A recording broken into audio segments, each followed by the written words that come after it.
Oculto a simple vista, camuflado en los anales del tiempo, existe una versión de la Sagrada Escritura que posiblemente no hayas explorado aún: la Biblia de 1775. Durante generaciones, este manuscrito albergó versículos, conceptos y revelaciones capaces de alterar radicalmente nuestra comprensión de la fe cristiana.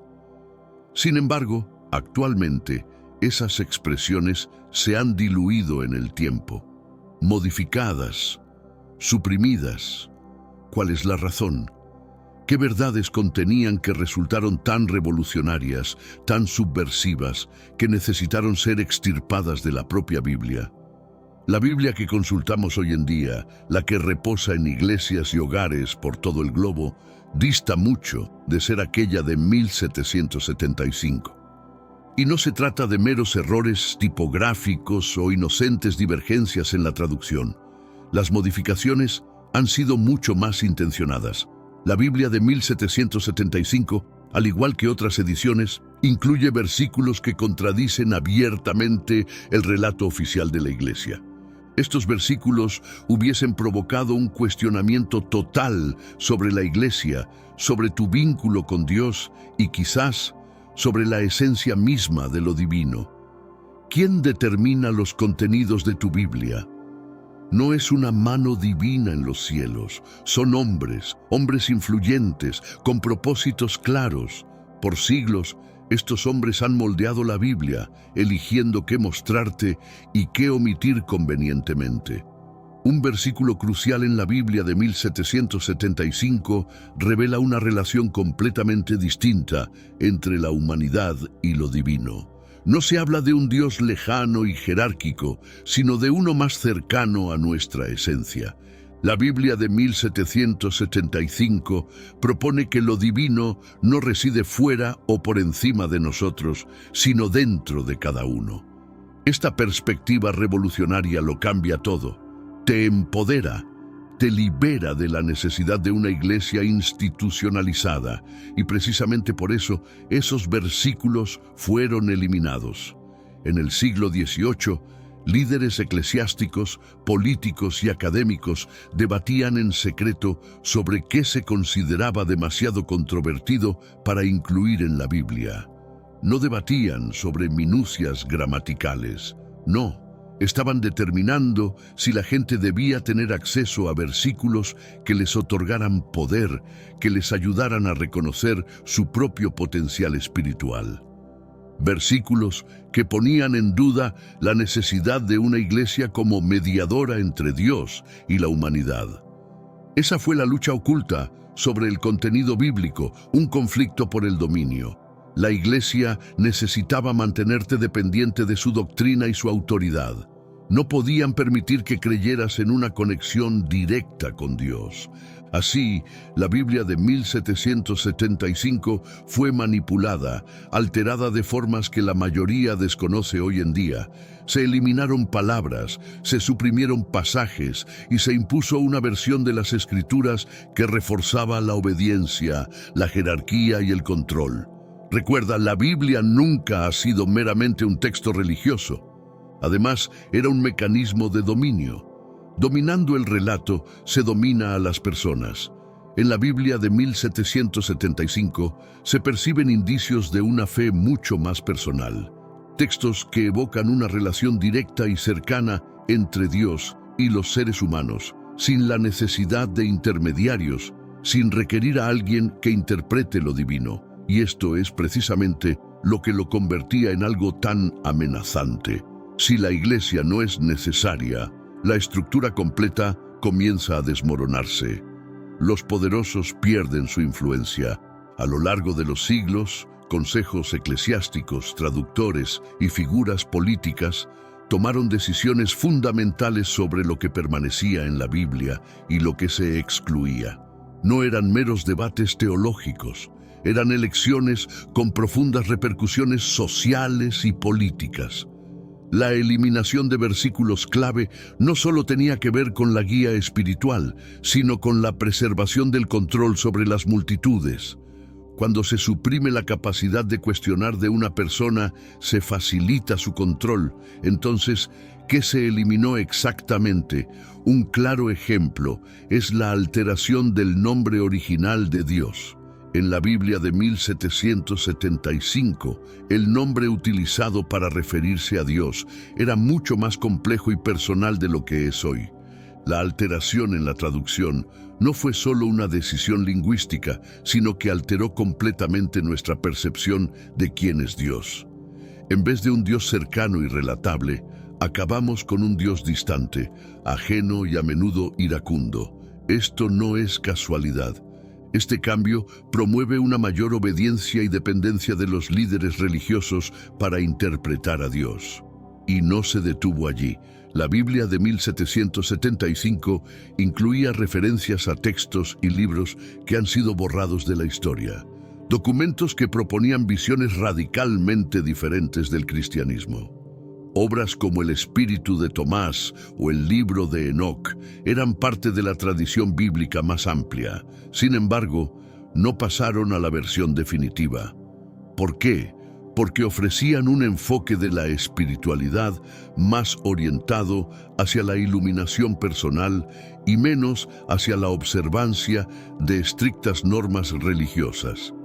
En este mundo actual, vemos cada vez más personas yendo en contra de los principios tradicionales y parece que lo inmoral está cada vez más presente. Es común sentirse desorientado y sin rumbo. Sin embargo, aún existe un camino para recuperar la verdadera esencia y restablecer los principios éticos en nuestra rutina diaria. Si te sientes perdido en medio de la confusión y deseas más claridad, tenemos algo especial para ti, un recurso creado especialmente para ayudarte a comprender el significado de estos desafíos actuales y enfrentarlos con sabiduría y valentía. Este es el verdadero valor de Caminos de la Revelación, descifrando la Biblia por completo, un camino hacia la claridad y la serenidad a través de sus enseñanzas. Lo mejor de todo es que está disponible ahora, como un regalo, en el primer comentario fijado. No pierdas esta oportunidad de transformar tu vida y descubrir el propósito genuino de estos desafíos. Ahora volvamos al tema principal del vídeo. Estos libros y versículos omitidos no se excluyeron por ser erróneos. Se eliminaron porque resultaban inconvenientes, otorgaban demasiado poder, demasiada autonomía. Provocaron cuestionamientos que la Iglesia preferiría evitar. ¿Por qué se retiraron estos textos? Porque si crees que Dios ya reside dentro de ti, que no necesitas una institución para dictar tu recorrido espiritual, entonces el poder de la Iglesia comienza a disminuir. El nombre de Dios es uno de los elementos más cruciales y definitorios de cualquier texto religioso, especialmente en la Biblia. Y si te dijera que el nombre de Dios que empleamos hoy en día no se asemeja mucho a lo que se registra en algunos de los manuscritos bíblicos más antiguos. Así es, el nombre de Dios ha sido modificado, mal traducido y en algunos casos omitido. Y esto es particularmente evidente en la Biblia de 1775. Este no es simplemente un detalle menor. Representa una revisión completa de lo que entendemos sobre la divinidad. En la Biblia de 1775 se encuentran denominaciones de Dios que no figuran en la mayoría de las versiones modernas. Estos términos están arraigados en las tradiciones de los antiguos hebreos, portando significados e implicaciones drásticamente distintas. Proporcionan una perspectiva alterna sobre la verdadera naturaleza de Dios. Comúnmente estamos acostumbrados a términos como Dios, Señor o Jehová, ¿cierto? Sin embargo, ¿sabías que en textos más antiguos se utilizaba Elohim para referirse a Dios? Lo interesante de Elohim es que no es un término singular, es un plural. Sí, una forma plural para referirse a Dios. Si te enseñaron acerca de un solo ser divino omnipotente, esto debería generar algunas interrogantes fundamentales. Elohim sugiere una entidad mucho más compleja y multifacética, posiblemente indicando una presencia que engloba varios seres. Esto nos lleva a considerar que lo divino no era un solo ente, sino quizás un colectivo o incluso un concilio de entidades divinas. ¿Por qué entonces la modificación? ¿Por qué cambiar de Elohim a Dios o Señor, eliminando la riqueza y profundidad del concepto?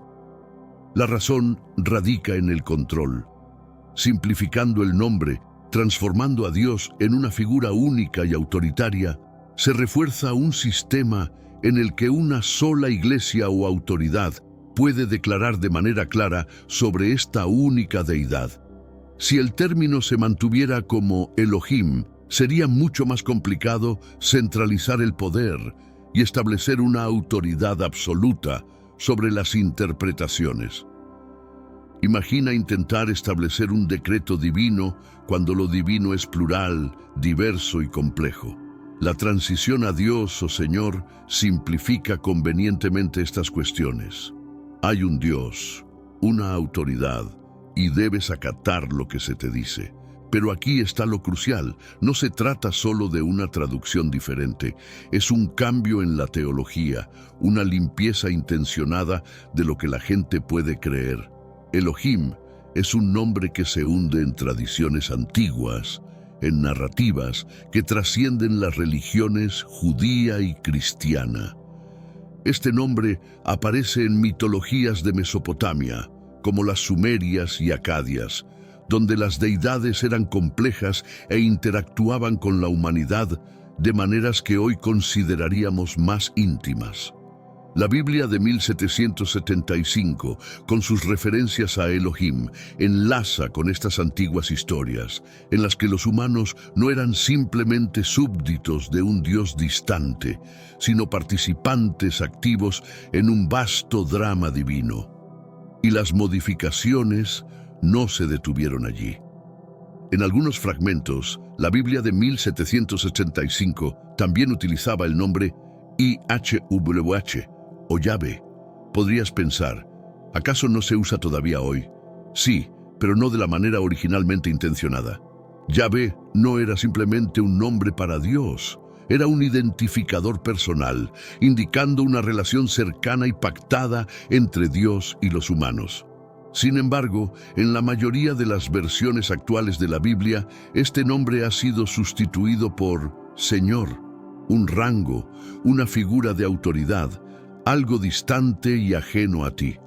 Este cambio de Yahweh a Señor es más que una modificación lingüística, implica una transformación en la forma en que se espera que te relaciones con Dios. Pero antes, comparte este video con alguien a quien aprecias. Nuestra misión más grande en la tierra es difundir la palabra del Señor. ¿Sabías que muchas personas carecen de conocimientos por falta de contenido adecuado? Envíalo a ese grupo de WhatsApp o públicalo en Facebook. Estoy seguro de que no te arrepentirás. Y si te gustan videos como este, comenta abajo, quiero más. Así sabré si realmente lo disfrutas y definitivamente traeré contenido nuevo similar. Volviendo al tema principal, te aleja de una interacción directa y personal con el divino, relegándote a ser simplemente otro súbdito en un vasto reino. La Biblia de 1775 conservaba estos nombres más antiguos y cercanos de Dios, ofreciendo a las personas una visión de una divinidad más accesible, más humana y menos dominante.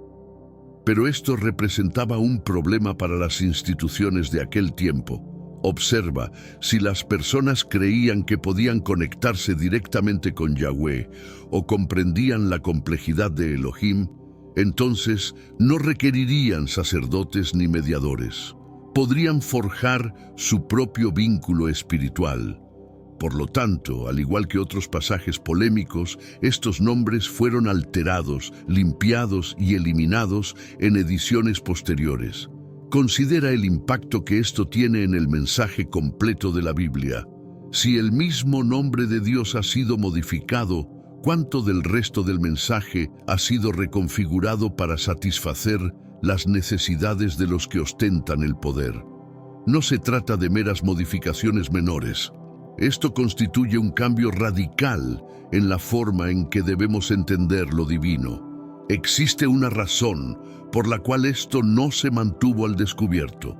La verdad detrás de estos nombres ancestrales desafía la estructura completa de la cristiandad moderna. Si Elohim implica la existencia de múltiples entidades divinas, si Yahweh simboliza una relación personal y accesible con lo divino, entonces toda la jerarquía construida a lo largo de los siglos se desmorona. De repente, no necesitas una iglesia para intermediar tu relación con Dios. No requieres líderes religiosos para interpretar lo divino en tu beneficio. La conexión ya existe, esperando a que la redescubras. Y quizás ese sea el punto clave. Tal vez la razón por la que estos nombres fueron modificados, erradicados y olvidados es porque las autoridades no querían que supieras cuán cercano estás al divino. No deseaban que te dieras cuenta de que tu comprensión de Dios podría ser más amplia, profunda y personal que la imagen que ellos han construido. Uno de los hallazgos más impactantes sobre la Biblia de 1775 no es solo su contenido actual, sino lo que alguna vez incluyó y lo que ahora ha desaparecido. Me refiero a libros completos de la Biblia, capítulos enteros, narrativas completas, simplemente eliminadas de la versión moderna que conoces hoy. Estos son los denominados libros perdidos de la Biblia y cambian completamente la perspectiva. Ahora bien, podrías preguntarte cómo es posible perder partes de la Biblia. Parece ser un asunto considerable para simplemente desaparecer, ¿verdad? Bueno, no ocurrió por casualidad, fue deliberado. Y comenzó con líderes eclesiásticos, consejos y gobernantes políticos que decidieron, por la razón que fuera, que ciertos textos eran demasiado controvertidos, peligrosos o simplemente no concordaban con la narrativa que deseaban promover. Sin embargo, esos textos excluidos, aquellos que fueron apartados de la Biblia y los que se marginaron tildándolos de heréticos, nos ofrecen una visión totalmente distinta de la espiritualidad. Eran escritos que contenían visiones, profecías y doctrinas que habrían cambiado radicalmente nuestra comprensión actual del cristianismo. Libros como El Espíritu de Tomás, el Libro de Enoc y la Sabiduría de Salomón. Estos textos no son meras curiosidades. En su tiempo fueron considerados parte integral de las Sagradas Escrituras, estudiados y valorados por comunidades enteras. Tomemos, por ejemplo, el Libro de Enoc. Este documento antiguo profundiza en la historia de los ángeles caídos, los orígenes del mal y una batalla cósmica entre el bien y el mal que excede lo que comúnmente se enseña en las escuelas dominicales. Se dice que Enoc fue ascendido al cielo y que le fueron revelados secretos demasiado intensos para el entendimiento humano común. Esto por sí solo ya es revelador. ¿Por qué se eliminaría un libro así? ¿Será porque presenta elementos que desafían la narrativa convencional? Posiblemente. El libro de Enoc nos muestra un universo espiritual más complejo y estratificado, uno donde la humanidad no es solo un espectador pasivo, sino parte activa de un drama cósmico mucho más amplio. Luego tenemos el Espíritu de Tomás. Este texto es verdaderamente revelador. A diferencia de los evangelios canónicos, el Espíritu de Tomás no trata sobre milagros o parábolas. Es una compilación de frases directamente atribuidas a Jesús. ¿Y qué revelan estas palabras? Nos presentan una imagen de Jesús bastante diferente a la conocida por la mayoría de los cristianos. En el Espíritu de Tomás, Jesús no predica sobre castigos, recompensas o juicios. En cambio, habla de autoconocimiento, iluminación personal y la idea de que el reino de Dios ya está entre nosotros, no en un cielo lejano, sino aquí y ahora, dentro de cada uno de nosotros. Este tipo de mensaje, que devuelve la autoridad espiritual a las manos de cada individuo, era visto como una amenaza. desafía los cimientos de la iglesia establecida. Entonces, ¿qué se hizo? Se suprimió, se ocultó, se lo etiquetó como herético.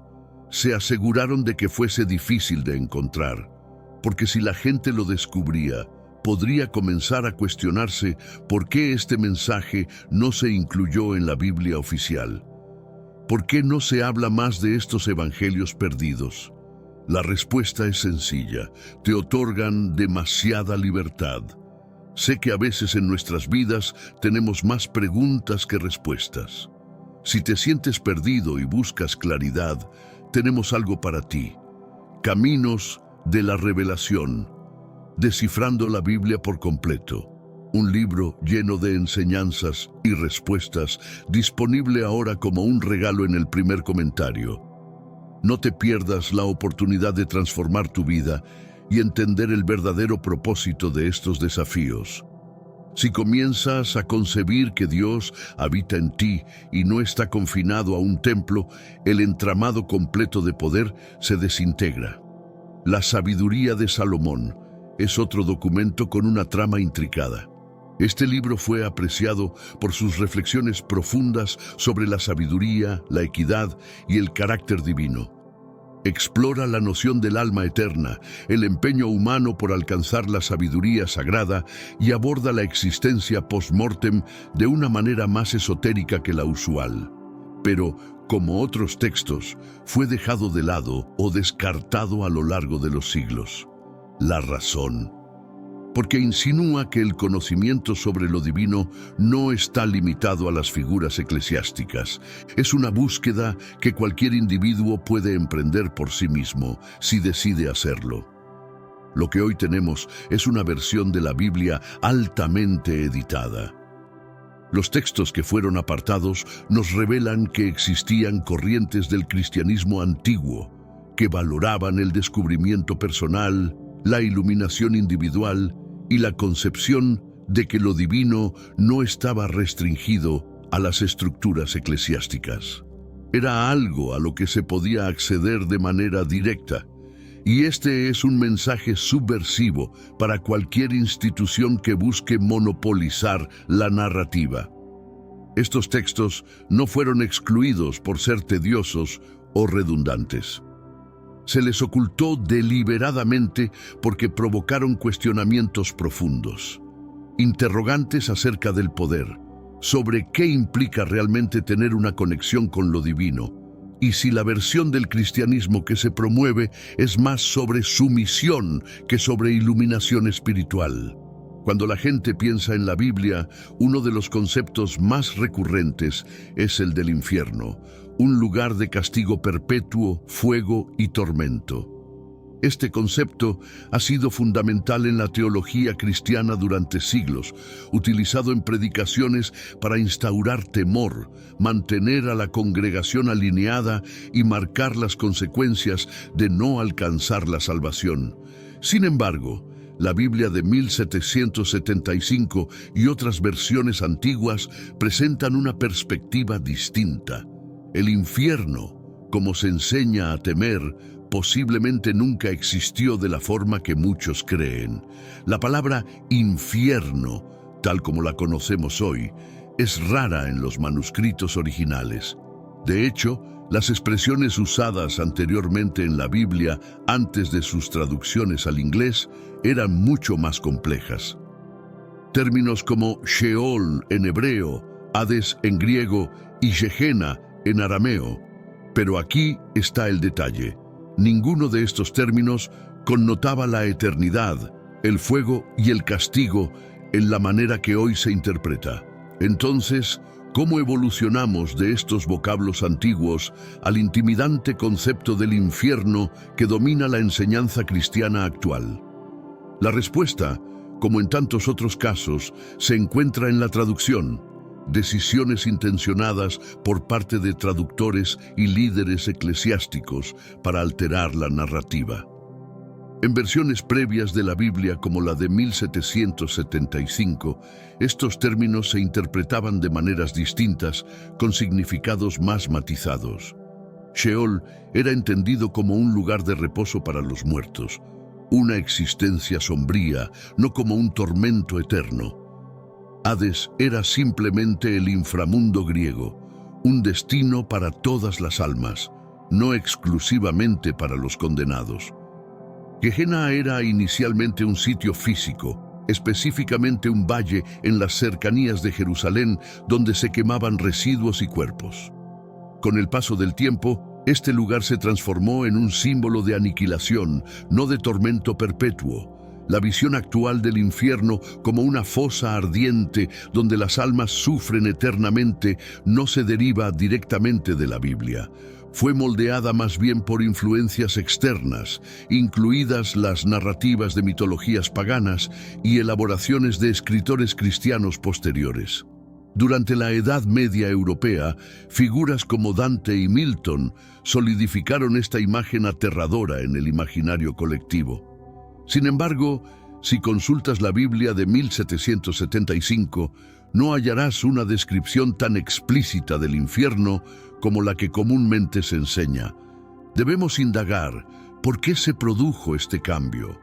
¿Por qué se transformaron conceptos inicialmente ambiguos, como Sheol o Gehenna, en representaciones de un calabozo eterno?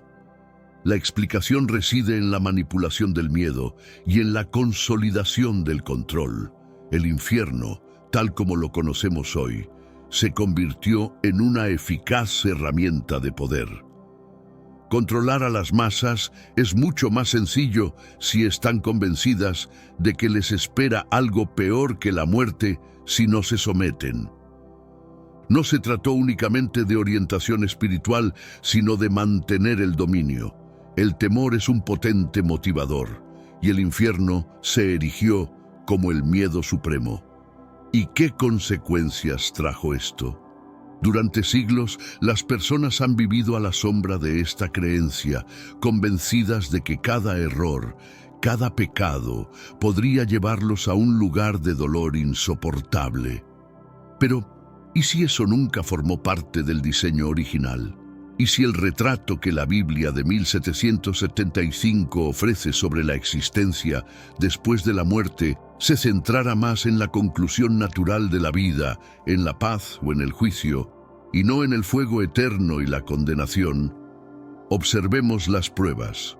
Los académicos han sugerido durante años que la evolución del lenguaje de Sheol a infierno, de Gehenna al lago de fuego, fue gradual y estuvo influenciada por motivaciones teológicas y políticas. El temor al infierno ha mantenido a la gente fiel y cercana a la Iglesia. Y no olvidemos que, históricamente, las autoridades eclesiásticas siempre han tenido interés en asegurar que la población no se desvíe de la doctrina establecida. ¿Qué mejor manera de asegurar la adherencia que mediante la amenaza constante del infierno? Pero esto no concuerda con lo que dicen las escrituras originales. La Biblia de 1775 nos muestra un panorama de una era antes de que el infierno se convirtiera en la herramienta intimidatoria de hoy. Nos ofrece una visión diferente sobre la vida, la muerte y el más allá. Y entonces, ¿por qué seguimos perpetuando este relato temeroso cuando está claro que el infierno, tal y como lo conocemos, no siempre fue parte de la narrativa? Uno de los pilares de la doctrina cristiana tradicional es el concepto del pecado original. Seguramente lo has escuchado. La humanidad perdió la gracia por la corrupción inherente a la naturaleza humana desde que Adán y Eva comieron del árbol del conocimiento. Se dice que nacemos imperfectos, necesitados de redención. Sin embargo, ¿y si te dijera que la noción del pecado original no es tan sólida como te han hecho creer? La narración de Adán y Eva en la Biblia de 1775 y en textos aún más antiguos difiere considerablemente de las interpretaciones posteriores que reforzaron la idea del pecado original. La doctrina de que todos los humanos heredamos el pecado de las acciones de Adán y Eva ni siquiera era parte del cristianismo primitivo. En realidad, no se generalizó hasta que teólogos como Agustín, en el siglo IV, comenzaron a promoverla. ¿Y cuál es la razón? Porque la noción del pecado original planteaba una solución a un problema específico. Afirmaba que la Iglesia detentaba el monopolio sobre la salvación. Si todos los seres humanos nacen pecadores, entonces todos requieren de la Iglesia para redimirse. Sin embargo, si revisas la Biblia de 1775 o versiones aún más antiguas de la narrativa, descubrirás un enfoque mucho más matizado y menos temeroso. El relato no presenta las acciones de Adán y Eva como un desastre que condenó a la humanidad para siempre. Más bien, lo describe como un acto de desobediencia, ciertamente, pero también como un despertar. Adán y Eva no tanto cayeron como adquirieron conocimiento, lo cual les permitió discernir entre el bien y el mal, un atributo esencialmente humano. Reflexiona un momento. ¿Es realmente pecaminoso adquirir conocimiento? Es un mensaje bastante confuso, especialmente para una religión que ensalza la verdad, la sabiduría y el entendimiento. No obstante, en interpretaciones posteriores que promovieron el pecado original, este acto de adquisición de conocimiento se convirtió en la falta capital de la humanidad. La Iglesia necesitaba explicar por qué los humanos son pecadores, por qué necesitan salvación y, crucialmente, por qué ellos poseen la llave para esa redención. El pecado original se convirtió en la respuesta perfecta. En versiones previas de la Biblia, incluida la edición de 1775, la situación era diferente. La decisión de Adán y Eva se enfocaba más en la elección, en la capacidad humana de crecer y aprender. Sí, desobedecieron, pero su acto no se trataba de corrupción moral, sino de un paso hacia la conciencia. Pasaron de la ignorancia al entendimiento. Esto representa el inicio de la travesía humana hacia la sabiduría, no una condena que nos atrapa a todos desde el nacimiento. Además, el concepto del pecado original pierde fuerza cuando se examina cómo otras culturas interpretan el mismo evento. En la tradición judía, por ejemplo, la historia de Adán y Eva se considera el comienzo de la responsabilidad humana. No se les ve como seres condenados cuyas acciones perjudican a toda la humanidad, sino como los primeros seres humanos que enfrentan dilemas morales, que toman decisiones con consecuencias reales. Sin embargo, la Iglesia transformó esta narrativa en una herramienta de control. Y aquí radica la importancia de este punto, porque si logras convencer a las personas de que nacen malditas, de que su mera existencia está manchada, entonces ya has ganado gran parte de la batalla, porque ahora dependen de la institución para ser reparados. El pecado original instauró un sistema en el cual las personas se esfuerzan por redimirse de algo que ni siquiera cometieron. Y la Iglesia se presenta proponiendo salvación bajo sus propios términos, por supuesto. Pero si la idea del pecado original no está tan cimentada como pensamos, si se desarrolló más adelante para sostener el poder eclesiástico, ¿qué nos dice eso sobre todo el concepto del pecado y la redención? Esta doctrina del pecado original sitúa a las personas en un ciclo interminable de pecado y absolución, siempre dependientes de una salvación externa. Pero, ¿y si ese no fuera el propósito original de la historia? ¿Y si el verdadero mensaje de la Biblia de 1775 era sobre la autonomía humana, la libertad de elegir, aprender y sí, incluso equivocarse, pero también de crecer a partir de esos errores? Al reinterpretar la historia de Adán y Eva como el fundamento del pecado original, la Iglesia se erigió como la única guardiana de la salvación. Fabricaron un problema, la corrupción inherente de la humanidad, y luego se posicionaron como la única solución. Sin embargo, las versiones más antiguas de la Biblia presentan una visión mucho más esperanzadora y dinámica para la humanidad. La narrativa no era sobre condenación eterna, Se trataba de la humanidad avanzando a su propio ritmo, asumiendo la responsabilidad de sus elecciones y comprendiendo las complejidades de la vida. De hecho, si despojamos las interpretaciones posteriores de la noción original de pecado, lo que queda es una historia de empoderamiento. La decisión de Adán y Eva de comer del árbol del conocimiento no fue simplemente un error, fue el momento en que se humanizaron por completo. Adquirieron la capacidad de tomar decisiones morales, de discernir entre el bien y el mal, y de forjar sus propios destinos. Eso no es una falla, eso es el comienzo de todo. Cuando nos referimos a las enseñanzas de Jesús, la versión que la mayoría conoce hoy ha sido filtrada a través de siglos de interpretaciones, doctrinas y poder eclesiástico. Pero aquí hay un pensamiento provocativo. La Biblia de 1775 y fuentes anteriores presentan una versión de Jesús distinta a la que promueve el cristianismo moderno. De hecho, si exploramos profundamente los textos más antiguos, descubrimos que el mensaje de Jesús no se trataba de establecer una jerarquía de autoridad religiosa. No era sobre obedecer un conjunto de normas. No estamos hablando de meros detalles aquí. En la Biblia de 1775 hay diferencias sutiles, pero fundamentales en cómo se expresan las palabras de Jesús. Diferencias que sugieren a una figura mucho más revolucionaria de lo que comúnmente se predica en las iglesias actuales. En lugar de un Salvador que vino a reforzar la estructura religiosa, Jesús es visto como alguien que la cuestionó directamente. Y ahí es donde comienza la verdadera controversia. Abordemos uno de los aspectos más cruciales de las enseñanzas de Jesús, el reino de Dios. Las interpretaciones modernas tienden a colocar este reino en un futuro distante o en el cielo, algo por lo que luchar pero que nunca se alcanza en esta vida. Pero en versiones más tempranas de la Biblia, incluyendo la edición de 1775, el reino de Dios no es un paraíso remoto. Jesús enseñó que el dominio de Dios reside en nosotros mismos. Reflexiona sobre esto.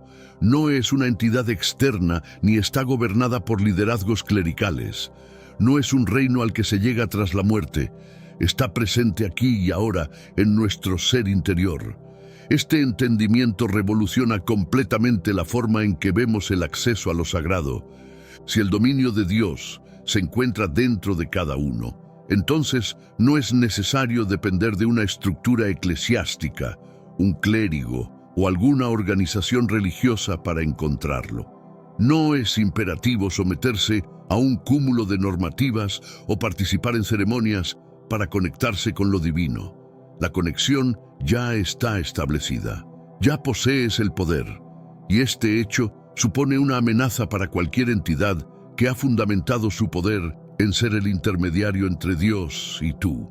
Esta verdad simple socava por completo la justificación para una jerarquía eclesiástica tradicional. Jesús no estaba interesado en formar una institución. Lo que buscaba era enseñar cómo las personas podrían liberarse de ellas. Y esto va más allá de una mera declaración. La Biblia de 1775 está repleta de enseñanzas donde Jesús resalta la importancia de la responsabilidad personal, la autonomía espiritual y una relación directa con lo divino. Su mensaje invita a la gente a cuestionar las estructuras establecidas que supuestamente representan a Dios, pero que, en realidad, a menudo buscan beneficiar intereses propios. Al revisar estos textos más antiguos, es evidente que Jesús no solo fungía como guía moral, era un disruptor espiritual, un reformador radical. Considera sus interacciones con las figuras religiosas de su tiempo. A menudo denunciaba su hipocresía, su preferencia por la legalidad sobre el amor y su énfasis en las reglamentaciones más que en la verdadera conexión espiritual. Los criticaba por ser guías ciegos que alejaban a las personas de un entendimiento genuino. Este no era el discurso de alguien que buscaba erigir una iglesia, sino de alguien que quería romper las barreras que impiden a las personas alcanzar su libertad espiritual. Y si lo piensas, es por eso que su mensaje sigue siendo tan revolucionario. No se trata de seguir a una institución, sino de emanciparse de ella. La Iglesia contemporánea ha pasado por alto este aspecto fundamental de las enseñanzas de Jesús. ¿Por qué? Porque un Jesús que alienta a encontrar el reino de Dios en uno mismo no beneficia a una iglesia que se posiciona como mediadora necesaria.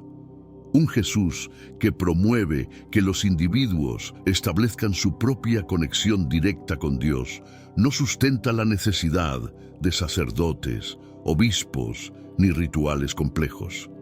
Y un Jesús que desafía la autoridad eclesiástica constantemente difícilmente encajaría en un sistema que se sustenta en esa misma autoridad.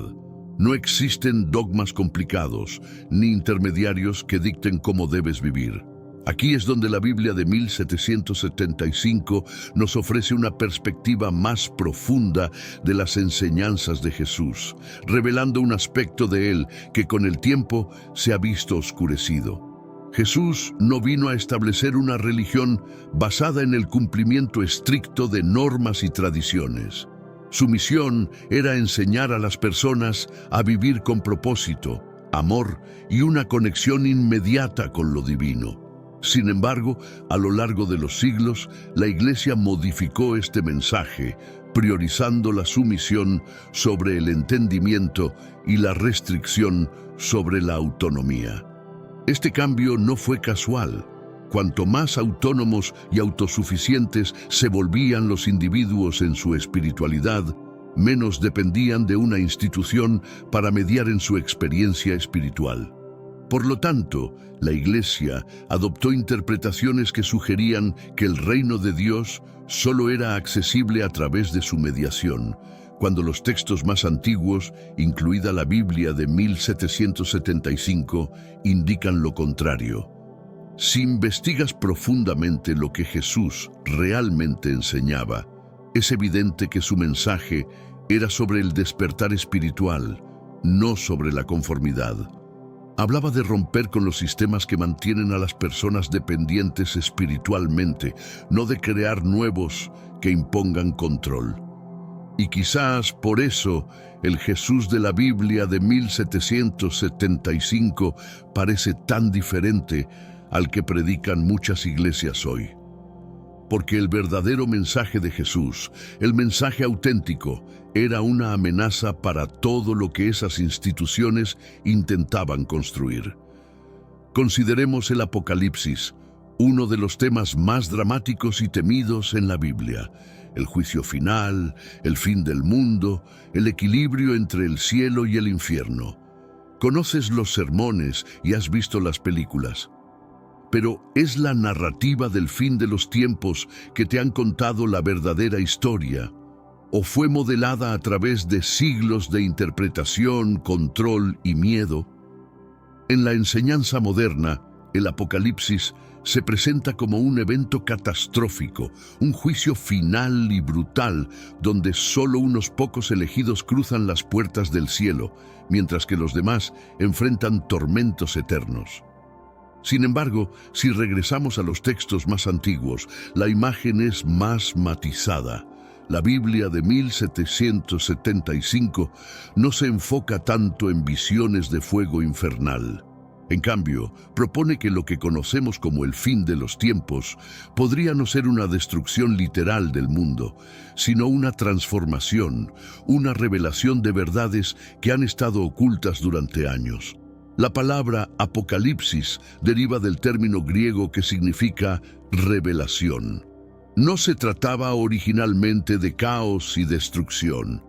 Era sobre descubrir lo oculto, iluminar la verdad. ¿Y si el Apocalipsis no es sobre el fin del mundo, sino sobre el fin del engaño? El término de sistemas de control, miedo y manipulación que han impedido que la humanidad comprenda su verdadero potencial. Reflexiona sobre esto. ¿Y si el Apocalipsis es menos sobre destrucción y más sobre iluminación? Un evento donde la humanidad finalmente comprenda la verdad sobre nuestra relación con lo divino, donde las ilusiones y enseñanzas falsas se disipen y veamos el mundo como realmente es. Esta visión cambia por completo la conversación. De repente, el fin de los tiempos no es algo que temer, sino algo que acoger con esperanza. Un inicio renovador, no un cataclismo. Vamos a profundizar más. El libro del Apocalipsis, famoso por sus visiones apocalípticas dentro de la Biblia, ha sido históricamente un instrumento para infundir temor. Las representaciones de criaturas terroríficas, desastres y la figura del anticristo se han utilizado para inducir sumisión a través del miedo generación tras generación. Sin embargo, al revisar con detalle, especialmente en ediciones como la Biblia de 1775, descubrimos una narrativa alternativa, una de regeneración. Aunque prevalece el caos y el conflicto, el núcleo de este texto bíblico es la promesa de una nueva creación celestial y terrenal. Predomina un mensaje de aliento, no únicamente de condena. Numerosos académicos plantean que el Apocalipsis fue escrito como una alegoría contra el Imperio Romano, no como un vaticinio del fin del mundo en sentido literal. Representa una oposición a la opresión, exhortando a los creyentes a mantenerse íntegros ante la adversidad. Originalmente, este mensaje se conceptualizó no como un presagio de una calamidad universal, sino como una crítica. La edición de 1775 del Apocalipsis desplaza el enfoque del terror al triunfo definitivo de la autenticidad sobre el engaño. Las estructuras de falsedad, tanto en esferas espirituales como políticas, son las que se desvanecen, no el cosmos material. La caída de bestias y regímenes no simboliza el aniquilamiento de naciones, sino el colapso de los regímenes autoritarios que han sumido a la humanidad en la ignorancia espiritual. Este enfoque arroja una luz intrigante. Los escritos más antiguos sugieren que la humanidad tiene un papel proactivo en esta metamorfosis. No somos meros espectadores del juicio, somos agentes activos en la revelación de la realidad. El Apocalipsis no es un evento pasivo. Participamos activamente en su materialización al desafiar las falacias y buscar la verdad oculta. Y si el mensaje esencial sobre el fin de los tiempos es que el mundo está destinado no a la destrucción, sino a un despertar, a una comprensión más profunda de nuestra esencia, nuestras capacidades y nuestro lugar en el cosmos. La idea de que el Apocalipsis es, de hecho, una gran epifanía, un cambio colectivo en la percepción, transforma completamente la perspectiva. Ya no se ve como una condena a la humanidad, sino como una oportunidad de redención y renacimiento. Esto altera nuestra aproximación a la idea de salvación. Si el fin de los tiempos está destinado a desvelar verdades, entonces la salvación trasciende la redención individual. Se trata de sincronizarse con esa realidad, es reconocer las falsedades y avanzar hacia una nueva existencia donde el temor, la dominación y el engaño ya no ejercen control sobre nosotros. Esta interpretación del Apocalipsis, centrada en la iluminación más que en la destrucción, podría explicar por qué ciertos pasajes e interpretaciones han sido modificados a lo largo del tiempo. Porque una narrativa basada en el miedo mantiene a la gente sometida, pero una narrativa de iluminación y despertar, eso ofrece liberación y desafía a las instituciones que se benefician del mantenimiento del miedo y el control. Por lo tanto, si la Biblia de 1775 y los documentos antiguos nos presentan una perspectiva diferente sobre el final de los tiempos, ¿qué implicaciones tiene esto para nosotros en la actualidad? Implica que debemos reconsiderar todo. Tal vez el Apocalipsis no sea algo que debamos temer, tal vez sea algo que debamos acoger. Porque si en realidad se trata de desvelar verdades, entonces este es el momento que la humanidad ha estado anticipando. Es el instante en que todo el conocimiento que hemos acumulado sale a la luz. Gracias por profundizar en las verdades ocultas de la Biblia de 1775 con nosotros. La interpretación del Apocalipsis ha evolucionado significativamente a lo largo de los siglos.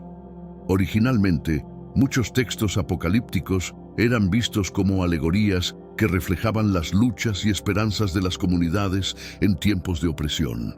Esto sugiere que más que predecir catástrofes literales, estos textos podrían haber sido herramientas motivacionales para fomentar la resistencia y la esperanza en períodos de adversidad. En la historia temprana del cristianismo, los conceptos de salvación y condena no estaban tan polarizados como en interpretaciones más modernas. Estudios recientes sugieren que muchos de los primeros cristianos podrían haber creído en la apocatástasis, una doctrina que propone la eventual restauración de todas las almas. Esta visión ofrece una perspectiva más inclusiva y redentora de la salvación, contrastando con visiones más restrictivas desarrolladas posteriormente. La figura de Jesús como un reformador que desafía las estructuras de poder establecidas es un tema que ha sido retomado en la teología de la liberación. Esta corriente teológica, surgida principalmente en América Latina, pone énfasis en el mensaje de Jesús de justicia social y su preferencia por los marginados, conectando así las enseñanzas antiguas con luchas sociales contemporáneas. El simbolismo presente en el libro del Apocalipsis es rico y varía enormemente, desde visiones de criaturas celestiales hasta profecías de estrellas cayendo del cielo. Estos símbolos pueden interpretarse de muchas maneras, y entender su contexto histórico y cultural es clave para desentrañar su significado real, que a menudo es más metafórico que literal. La interpretación moderna del Apocalipsis ha sido influenciada notablemente por la cultura popular, incluyendo literatura, cine y arte. Estas representaciones han tendido a enfatizar los aspectos más espectaculares y catastróficos, a veces alejándose del mensaje original más espiritual y simbólico del texto. Los estudios bíblicos contemporáneos han comenzado a explorar el papel de las mujeres en los textos apocalípticos. Aunque tradicionalmente marginadas en muchas interpretaciones bíblicas, figuras femeninas en libros como Revelaciones poseen roles que son cruciales para la comprensión de estos textos, representando aspectos de sabiduría, justicia y la naturaleza divina. Además del Apocalipsis, otros libros apócrifos como el libro de Enoc y los escritos de Qumran ofrecen visiones alternativas del fin de los tiempos y de la cosmología bíblica. Estos textos, que no fueron incluidos en el canon bíblico establecido, aportan una visión más amplia de las creencias y expectativas de las primeras comunidades judías y cristianas. Finalmente, la escatología, el estudio de los últimos tiempos, sigue siendo un campo vibrante de estudio teológico y bíblico. Los teólogos continúan debatiendo y reinterpretando las profecías apocalípticas a la luz de los desafíos globales contemporáneos, como el cambio climático y las tensiones geopolíticas, buscando en estos antiguos textos orientación y esperanza para el futuro.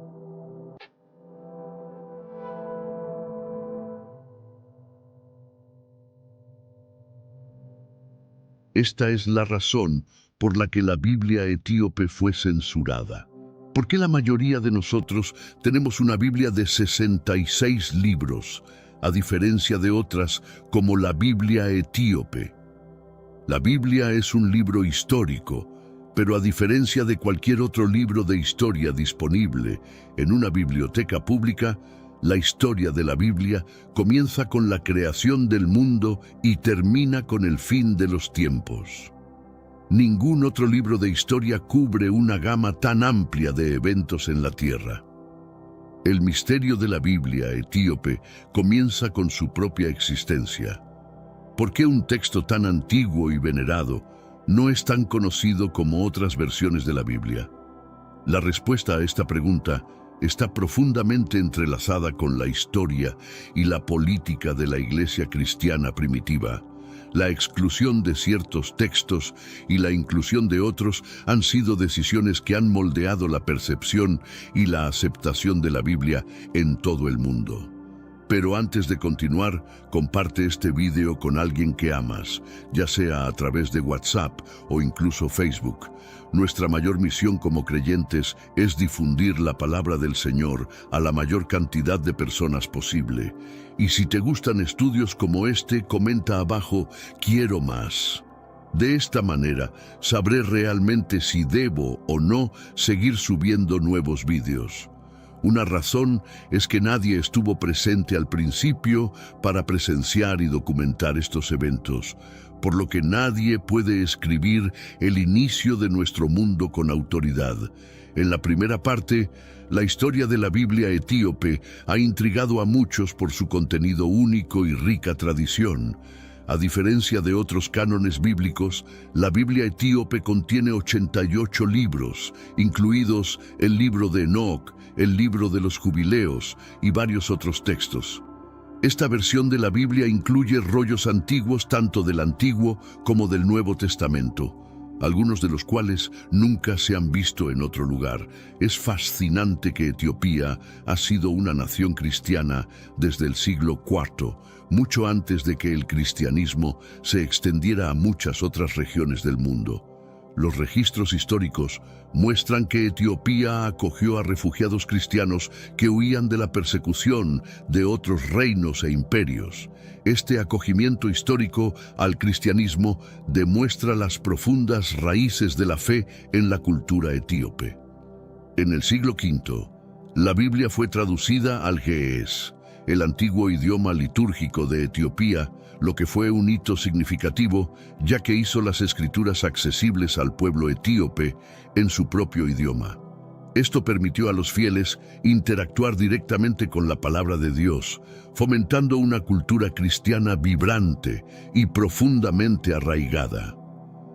La Biblia etíope tiene una historia y estructura únicas que la distinguen dentro de la tradición cristiana. Contiene textos que no se encuentran en otras Biblias cristianas y que son preservados y reconocidos por la Iglesia Ortodoxa etíope. ¿Por qué fue prohibida la Biblia etíope? La formación de la Biblia tal como la conocemos hoy fue un proceso complejo que involucró muchas decisiones sobre qué textos incluir. Los primeros líderes de la Iglesia se reunieron en concilios, como el Concilio de Nicea en 325 d.C. y el primer Concilio de Constantinopla en 381 d.C., para determinar la Biblia oficial. Decidieron que un libro era escritura si fue escrito por uno de los seguidores de Jesús o alguien que lo vio enseñar y si tenía sentido en el contexto del resto de la Biblia. Este proceso llevó a la exclusión de muchos textos, incluidos los que se encuentran en la Biblia etíope. Toda la escritura es inspirada por Dios, útil para enseñar, para redarguir, para corregir, para instruir en justicia, a fin de que el hombre de Dios sea perfecto, enteramente preparado para toda buena obra. 2 Timoteo 3, 16, 17. En los primeros 1600, durante el reinado del rey Jacobo I, hubo una revisión significativa de la Biblia. El rey encargó una nueva traducción para resolver diferencias religiosas y fortalecer su autoridad. Esta traducción, conocida como la Biblia del rey Jacobo, se convirtió en una de las versiones más accesibles debido a los avances en la impresión. Cabe señalar que la Biblia del rey Jacobo, al igual que versiones anteriores como la Vulgata, excluyó algunos libros que estaban incluidos en la Biblia etíope. Una razón para la obscuridad de la Biblia etíope es su idioma. Está escrita en ge'ez, un antiguo idioma etíope, lo que la hace inaccesible para los que no hablan ese idioma. La falta de traducciones ha limitado aún más su alcance. Además, las prácticas y tradiciones únicas de la Iglesia Ortodoxa etíope han contribuido a su relativo aislamiento de otras denominaciones cristianas. Los libros de Enoc, especialmente el primero de Enoc, son considerados canónicos en la Biblia etíope. Contienen narrativas extensas sobre ángeles, demonios y los orígenes del pecado. Por ejemplo, el primero de Enoc proporciona un relato detallado de la caída de los ángeles y su interacción con la humanidad. El libro de Enoc es uno de varios trabajos pseudepigráficos, obras falsamente atribuidas cuya autoría no está comprobada. En los versículos 14 y 15, el libro bíblico de Judas incluye una cita del libro de Enoc. Esta profecía se origina en el libro del primero de Enoc. El hecho de que esté citando autoritativamente de una obra que no se considera parte del canon plantea algunas cuestiones. Judas 14:15. Fue acerca de estas personas que Enoc, en la séptima generación desde Adán, profetizó cuando dijo: «Miren, el Señor vino con sus santas decenas de millares para ejecutar juicio sobre todos y para condenar a todos los impíos por todas las obras impías que han hecho de manera impía y por todas las cosas duras y crueles que los pecadores impíos han hablado contra él». Esto no prueba, sin embargo, que el libro de Enoc esté divinamente inspirado o que deba incluirse en el canon de las escrituras conocidas como la Biblia. No es la única cita en la Biblia que se toma de una fuente que no es en sí misma parte de la Biblia. La cita de Judas es solo un ejemplo. Incluso si el apóstol Pablo menciona de pasada las obras de Epiménides en Tito 1:12, esto no implica que debamos darle a esos escritos una autoridad adicional a la que ya poseen. Se puede argumentar lo mismo sobre los versículos 14 y 15 de Judas. Aunque Judas cita el libro de Enoc, esto no demuestra que todas esas citas estén inspiradas o sean auténticas. Más bien, simplemente demuestra que el versículo en cuestión es preciso. Es importante que tratemos el libro de Enoc y otras obras comparables de la misma manera que abordamos otros textos considerados apócrifos. Si decides leer estos libros, debes recordar que no son la palabra autorizada de Dios, que está divinamente inspirada y escrita por el propio Dios. No hay otro libro, salvo la Biblia, que pueda afirmar ser la palabra divinamente inspirada y autorizada de Dios. ¿Quién es este Enoc, de todas maneras? Hay 4 hombres diferentes en la Biblia llamados Enoc. Sin embargo, cabe señalar que solo la versión internacional nueva da el nombre Hanoc, mientras que otras traducciones usan el nombre Enoc. Hanoc en hebreo se traduce como Enoc. Génesis 4:17 y 5:8. Algunas traducciones usan una ortografía diferente, como HNK o HNOK. El primer Enoc fue el hijo de Caín, el segundo Enoc fue el hijo de Shared, el tercer Enoc fue un hijo de Madián, el cuarto Enoc fue el hijo de Rubén. Dios es capaz de demostrar su enorme poder a través de nosotros de maneras asombrosas. Sin embargo, la pregunta esencial que todos debemos responder es: ¿soy realmente leal y comprometido con Dios de la misma manera que Él lo está conmigo? La Biblia retrata a varias personas cuya respuesta al amor de Dios por ellos fue de agradecimiento sincero, devoción inquebrantable y celo intenso.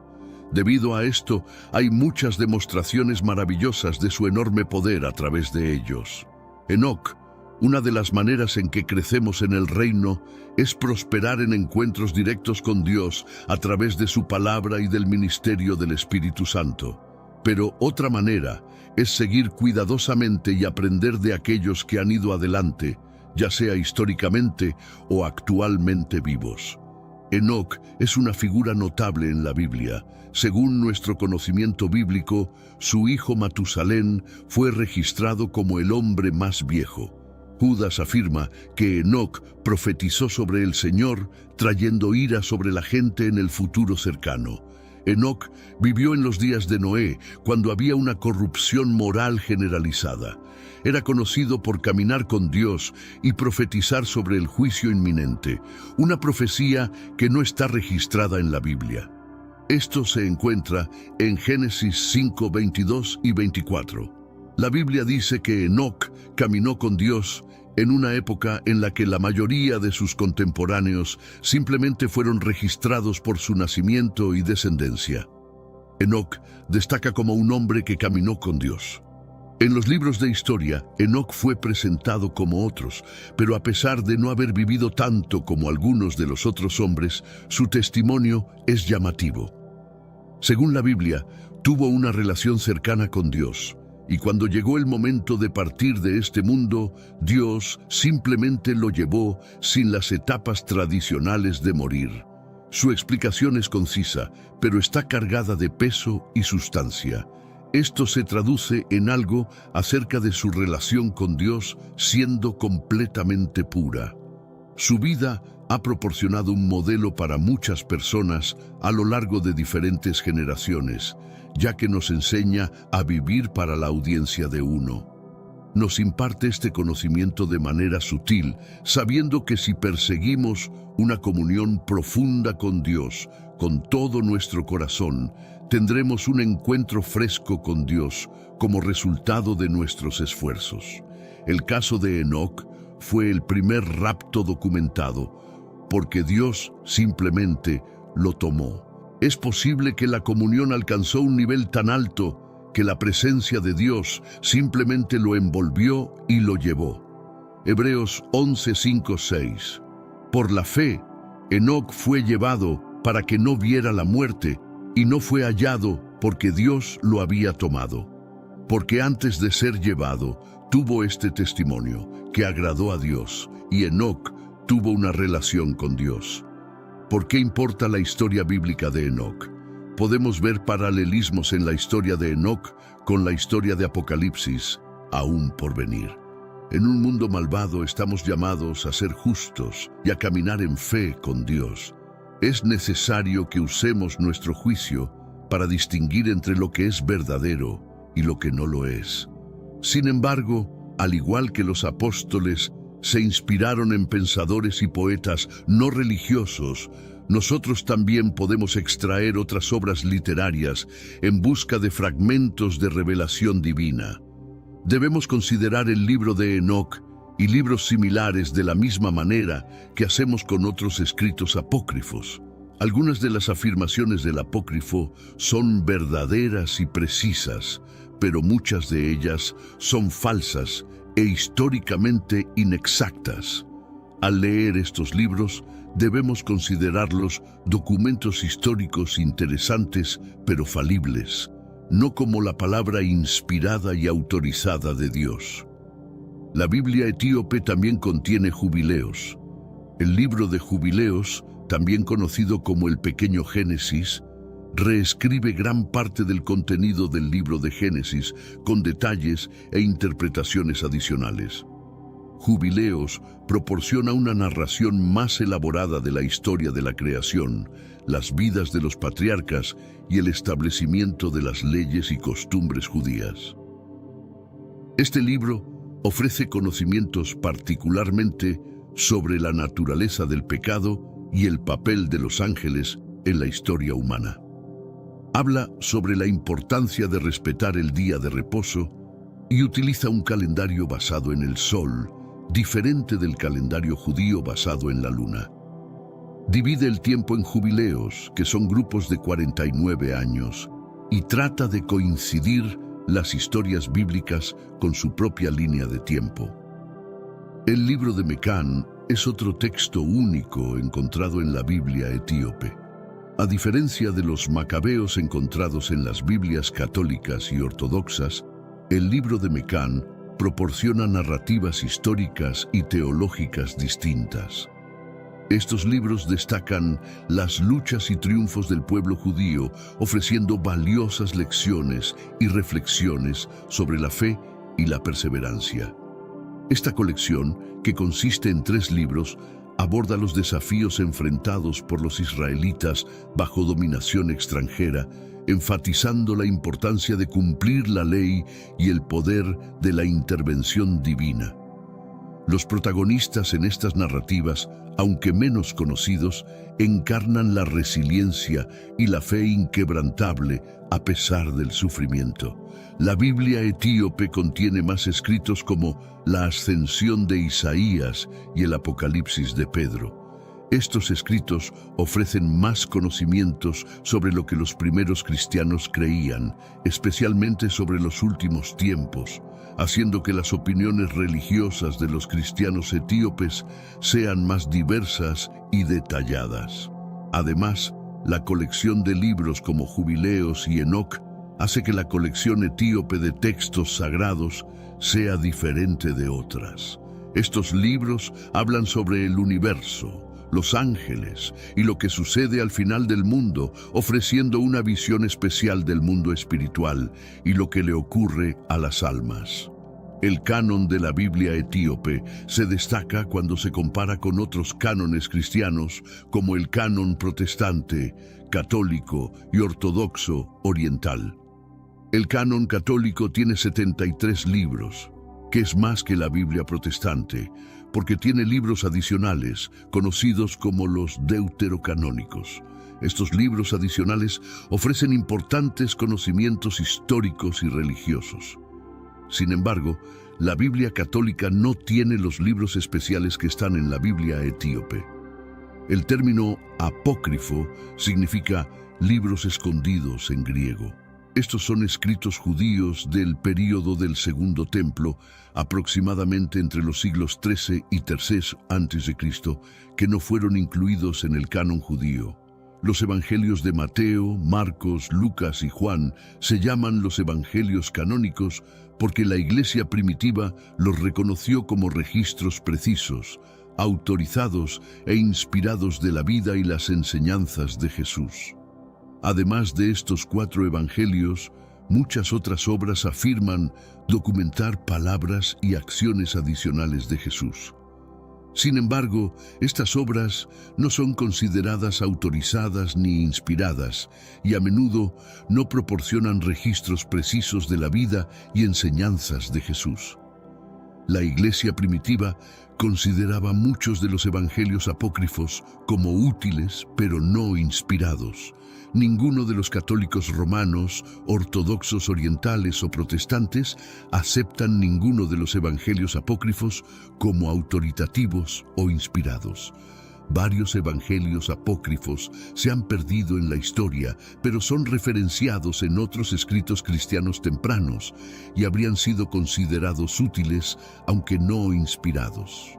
El descubrimiento de los rollos del Mar Muerto en 1947 renovó el interés académico en el apócrifo y la pseudepigrafía. Estos rollos incluían partes de más de 700 manuscritos judíos antiguos, muchos escritos en hebreo, arameo y griego. Los rollos proporcionaron evidencia crucial para fechar estos escritos con precisión y entender su contexto. Entre los rollos del Mar Muerto se encontraban manuscritos del libro de Enoc, Ben Sirá y otros textos pseudepigráficos. Estos descubrimientos afirman la antigüedad y significancia de estas obras, ofreciendo un vistazo a la vida religiosa del período del Segundo Templo.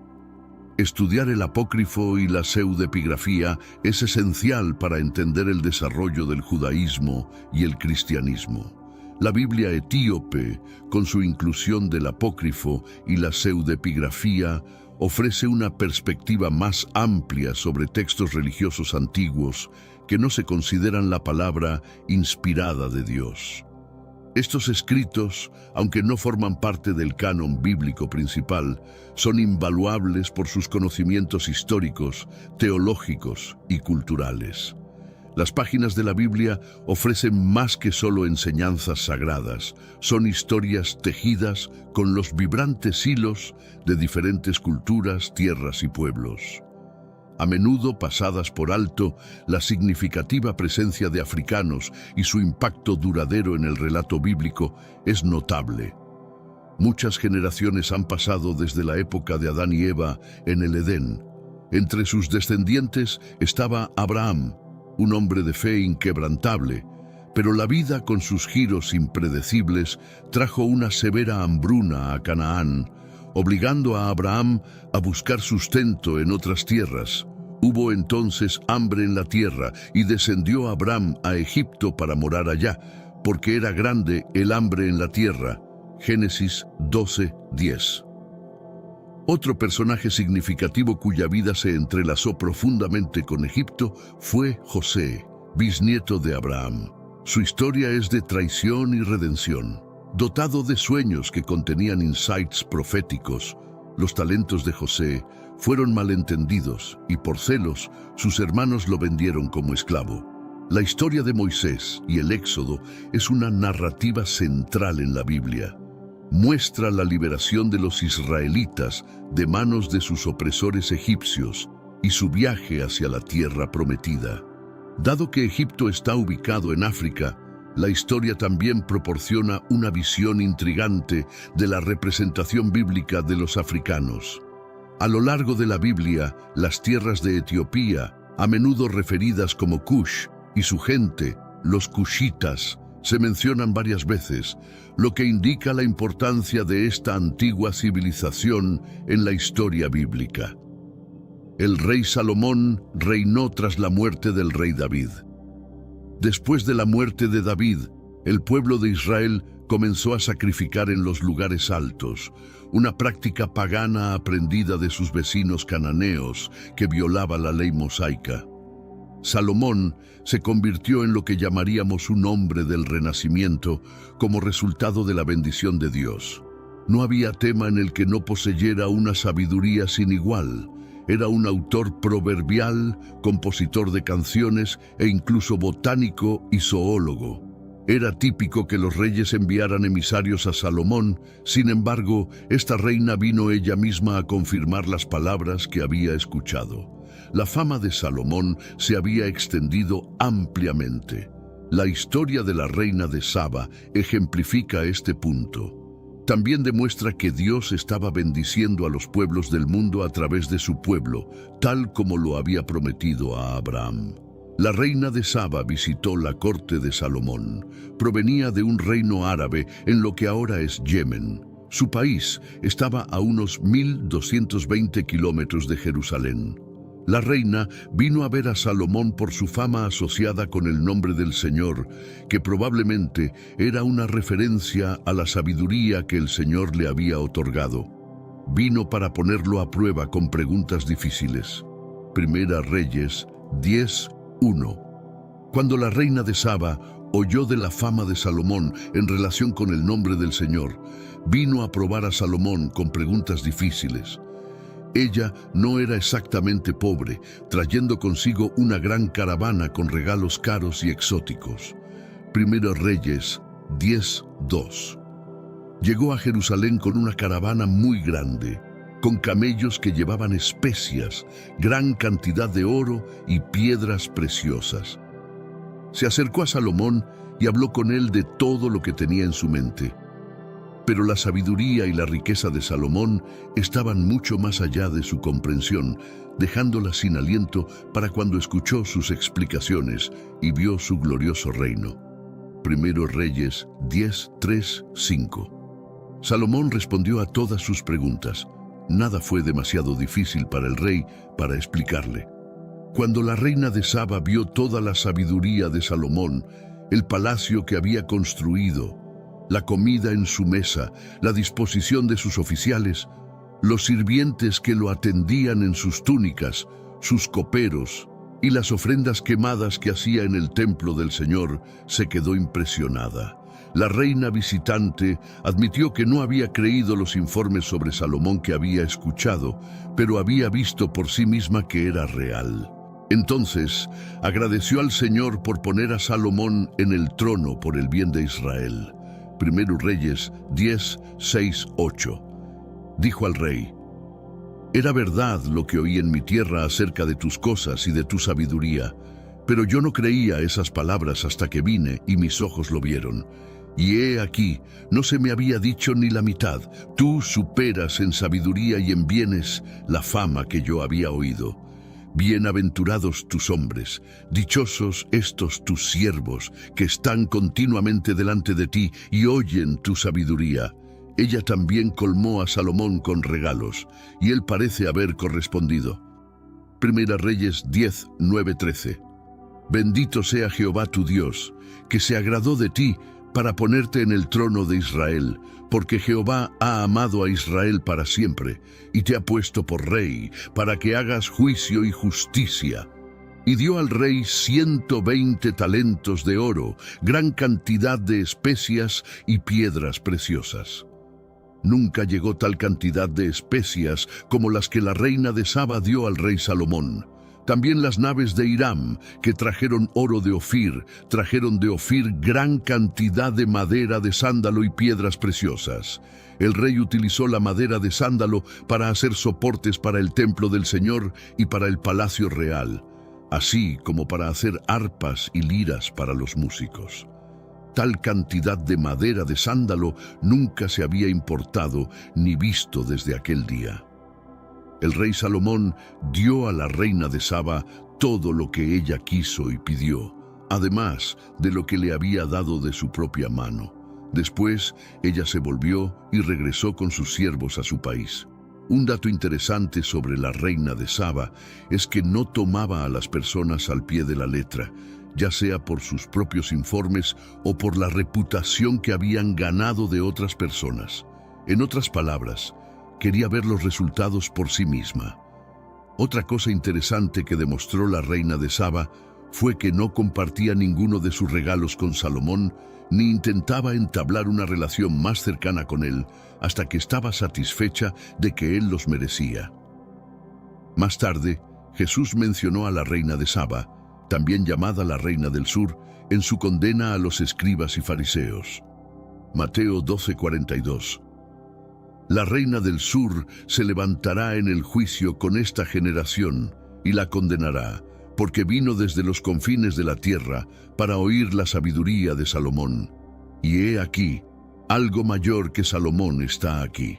Ella estaba dispuesta a viajar cientos de millas para escuchar la sabiduría de Salomón, pero mientras que el Hijo de Dios superaba con creces a Salomón en sabiduría y gloria, los líderes religiosos judíos solo se burlaban de él. Según Jesús, en el juicio final, la reina de Saba señalará a ellos en condenación. No tendrán excusa por haber rechazado al Mesías. En el Nuevo Testamento también vemos la influencia de Etiopía. Felipe, un evangelista cristiano temprano, fue instruido por un ángel para viajar al sur por el camino de Jerusalén a Gaza. En el camino encontró a un eunuco etíope que era un alto funcionario encargado del tesoro de la reina etíope. El eunuco estaba leyendo en voz alta del libro de Isaías, perplejo por un pasaje en particular. Felipe se acercó a él y le preguntó si entendía lo que estaba leyendo. El eunuco respondió: ¿Cómo podré si alguien no me enseña? Hechos 8:31. Entonces Felipe explicó el pasaje, revelando cómo señalaba a Jesús. Mientras viajaban, encontraron agua, y el eunuco expresó su deseo de ser bautizado. «Mira, aquí hay agua. ¿Qué impide que yo sea bautizado?» Hechos 8:36. Felipe lo bautizó, y cuando salieron del agua, el Espíritu del Señor arrebató a Felipe. Sin embargo, Felipe apareció en Azoto y viajó predicando el Evangelio en todas las ciudades hasta llegar a Cesarea. Hechos 8:39. El eunuco, lleno de alegría, continuó su viaje, convirtiéndose en uno de los primeros conversos cristianos registrados de África. ¿Por qué algunos libros fueron excluidos mientras otros permanecieron? La Biblia es crucial para la fe cristiana, ya que es la fuente principal de información sobre Dios, quién es y lo que ha hecho por nosotros. Además, revela conocimientos sobre la humanidad, incluyendo nuestro carácter, historia y necesidades espirituales. La Biblia también describe el plan de salvación de Dios, ofreciendo perdón y renovación para la humanidad en su estado pecaminoso. También establece los estándares de Dios de lo correcto y lo incorrecto, y comunica su voluntad para sus creaciones. Dado que la fe cristiana está arraigada en la esperanza para el futuro, la Biblia es indispensable para guiar nuestro camino hacia la eternidad. La importancia de la Biblia y sus revelaciones no puede ser subestimada. La Biblia es un libro excepcional. Fue escrito por alrededor de 40 autores humanos durante un periodo de 1500 años, comenzando con Moisés en el siglo XV a.C. La Biblia fue escrita en dos idiomas principales, hebreo y griego, con algunas porciones del Antiguo Testamento en arameo. El grupo diverso de autores vino de varios ámbitos de la vida, incluyendo a Moisés, Josué y renombrados profetas como Samuel, Isaías, Jeremías y Ezequiel. Esto hace de la Biblia una obra verdaderamente única e inigualable. Los autores de la Biblia tenían diversos antecedentes. Por ejemplo, había autores como David, quien comenzó como pastor, pero más tarde se convirtió en el rey de Israel. Como rey, David escribió muchos de los salmos, proporcionando un rico trasfondo poético para las verdades bíblicas. Otros escritores fueron agricultores, guerreros o pescadores. A pesar de sus diferentes antecedentes, todos contribuyeron a la Biblia. La Biblia en sí misma es única. Contiene una amplia gama de contenido, incluyendo leyes morales y políticas, historia, poesía, profecía y cartas, pero mantiene continuidad desde Génesis hasta Apocalipsis en la fe cristiana. La unidad de la Biblia, admitida su diversidad, se atribuye al trabajo del Espíritu Santo en lugar de a los autores humanos. La dificultad de producir un libro como la Biblia es evidente cuando se considera que fue escrita por 40 autores diferentes durante un lapso de 1500 años. Incluso con acceso a toda la literatura del mundo, sería imposible crear una segunda Biblia idéntica a la original. La Biblia es vista como una producción sobrenatural, distinta de otras obras. Presenta una representación consistente de Dios y del mundo. Aunque algunos de los escritores pueden haber tenido acceso a otros manuscritos que contenían información histórica, la Biblia no es simplemente una copia de esos libros. En cambio, los autores seleccionaron e incluyeron lo que creían ser verdad, resultando en una cuenta fresca, única y autorizada de la verdad de Dios. La Biblia es un libro sobrenatural. Sería imposible explicar el origen de la Biblia por cualquier otro medio que no sea conocer que afirma ser un libro sobrenatural, guiado por el Espíritu Santo, y apoya sus afirmaciones con los hechos presentados. El contenido de la Biblia indica que es de origen sobrenatural, porque contiene revelaciones más allá del conocimiento humano. También proporciona la perspectiva de Dios sobre la actividad y la historia humana, que solo puede conocerse a través de la revelación divina. La Biblia no solo es sobrenatural en su origen, sino también en su verdad. Trata temas como la salvación, el perdón, la justicia, la restauración espiritual y la esperanza para la eternidad.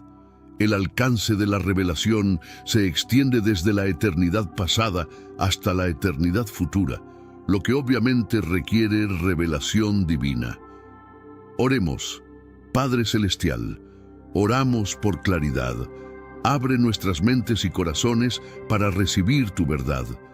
Oramos para que tus palabras continúen siendo la luz guía en nuestras vidas, iluminando nuestro camino a través de la oscuridad, tal como has prometido en el Salmo 119, 105. Que tu sabiduría divina y enseñanza brillen intensamente, guiándonos en cada paso que tomemos. Ayúdanos a recordar siempre que en momentos de incertidumbre o desafío podemos encontrar dirección y claridad a través de tus palabras sagradas. Fortalece nuestra fe y corazones para que podamos seguir tus caminos. ¿Alguna vez te has detenido a pensar en cómo se originaron los pueblos africanos? La Biblia, con su riqueza de narrativas y genealogías, arroja luz sobre estas fascinantes preguntas. Revela una historia intrincada que conecta la trayectoria de los pueblos africanos con eventos postdiluvianos. Después del diluvio, Noé y sus 3 hijos, Sem, Cam y Jafet, recibieron bendiciones y responsabilidades distintas para repoblar la tierra. Esta división es fundamental para entender el origen de los diferentes grupos étnicos. Cada hijo de Noé tuvo un papel crucial en la formación de las civilizaciones que conocemos hoy, especialmente en el continente africano. La Biblia menciona específicamente a Cam y sus descendientes como los ancestros de los pueblos africanos. En este contexto, los relatos bíblicos no solo proporcionan genealogías, sino también enseñanzas y lecciones que han perdurado a lo largo del tiempo. Esta historia se convierte en un puente entre la antigüedad bíblica y la comprensión moderna de la diversidad humana. Hoy vamos a desentrañar las genealogías bíblicas, descubriendo cómo Cam y sus hijos Cus, Misraim, Put y Canaán desempeñaron roles significativos en la formación de los pueblos africanos. Prepárate para un viaje a través del tiempo y la historia, donde cada nombre y cada relato tiene un profundo significado. Comparte este video con alguien que amas. Nuestra mayor misión como creyentes es difundir la palabra del Señor a la mayor cantidad de personas posible. Y si te gusta y quieres estudios más completos como este, comenta abajo, quiero más. De esta manera, sabré si realmente estás disfrutando del contenido que te entrego todos los días. La Biblia es una fuente inagotable de narrativas y genealogías que nos permiten comprender el origen de diferentes pueblos y culturas. Desde Adán hasta Noé, y desde Noé hasta los patriarcas de las diversas naciones, estos relatos nos ofrecen una visión única de la historia antigua. Cada genealogía no es solo una lista de nombres, sino una puerta a las historias de las personas que dieron forma a nuestro mundo. Las genealogías en la Biblia no solo documentan descendencias, sino que también reflejan las relaciones y las interacciones entre diferentes grupos étnicos.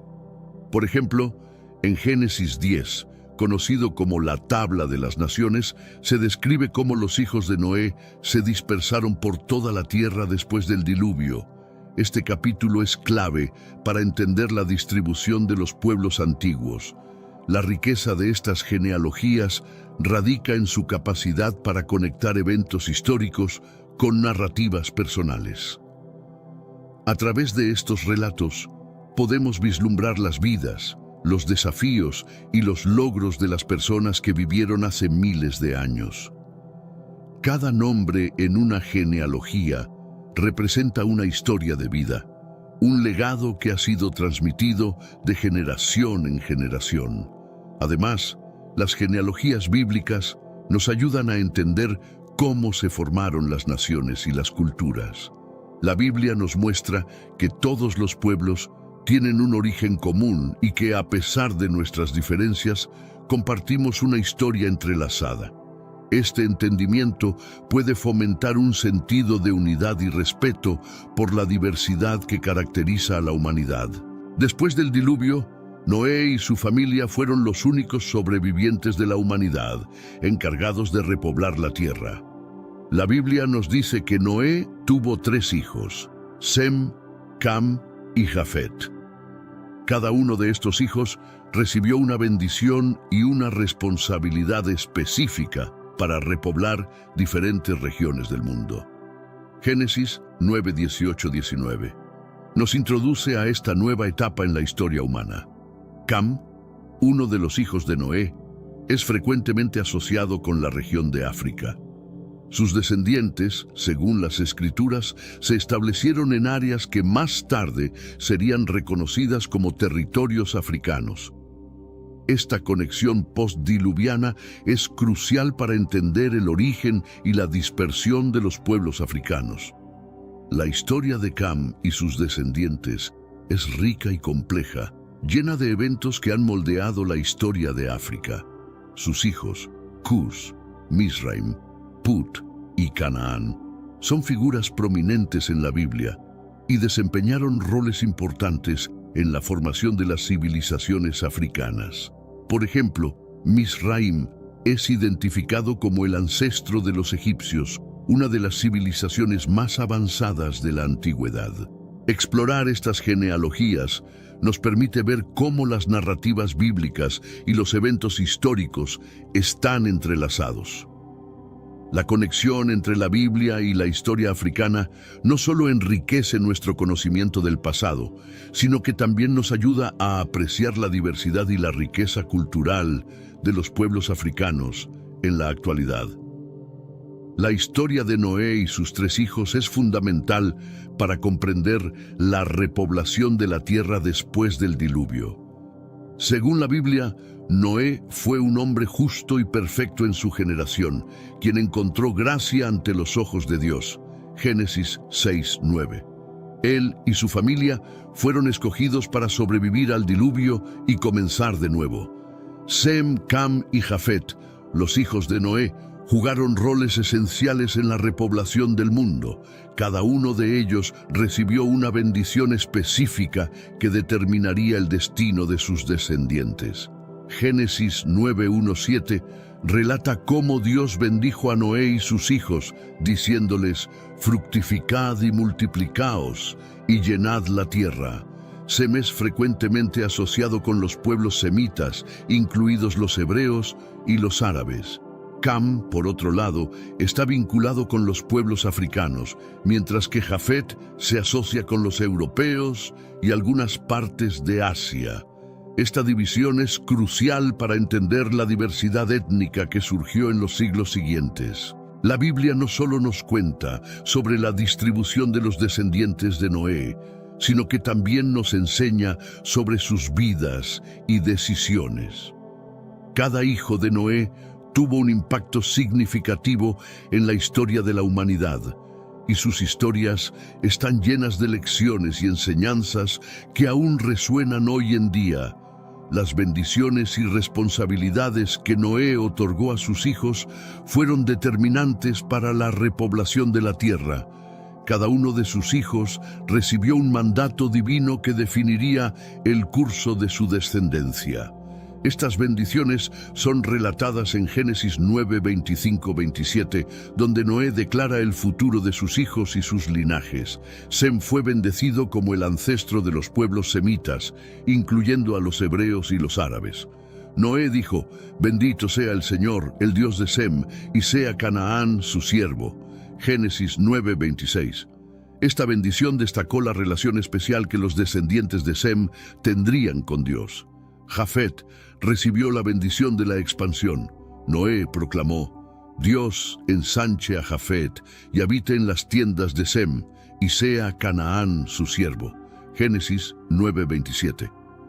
Esta bendición se interpretó como una promesa de que los descendientes de Jafet se extenderían por vastas regiones, abarcando Europa y partes de Asia. Entonces, Cam, aunque no recibió una bendición explícita, se convirtió en el ancestro de los pueblos africanos. Su descendencia jugó un papel crucial en la historia de África. Noé mencionó que Canaán, hijo de Cam, sería siervo de sus hermanos, pero esta maldición no se extendió a todos los descendientes de Cam, como frecuentemente se malinterpreta. Estas bendiciones y responsabilidades ilustran cómo la Biblia no solo narra eventos históricos, sino que también establece las bases para la diversidad étnica y cultural. Cada hijo de Noé y sus descendientes contribuyeron de manera única a la formación del mundo tal como lo conocemos hoy. Sem, uno de los 3 hijos de Noé, Es considerado el ancestro de los pueblos semitas, que incluyen a los hebreos y los árabes. La Biblia nos dice en Génesis 10, 21, 31, que Sem fue el padre de todos los hijos de Heber, el antecesor de los hebreos. Esta genealogía es crucial para entender la conexión entre los descendientes de Sem y las culturas que surgieron en el Medio Oriente. Hermanos míos, estamos viviendo los últimos días en esta tierra. Quiero recalcar que ya todas las profecías se están cumpliendo y se acerca el momento del fin. Te pregunto ahora, si hoy fuera el día del rapto de la iglesia, ¿estás preparado? Decidí lanzar para ustedes mi libro digital Caminos de la Revelación, descifrando la Biblia por completo. Es exclusivo de nuestro canal y ya ha ayudado a miles de personas en todo el mundo a prepararse para este gran día.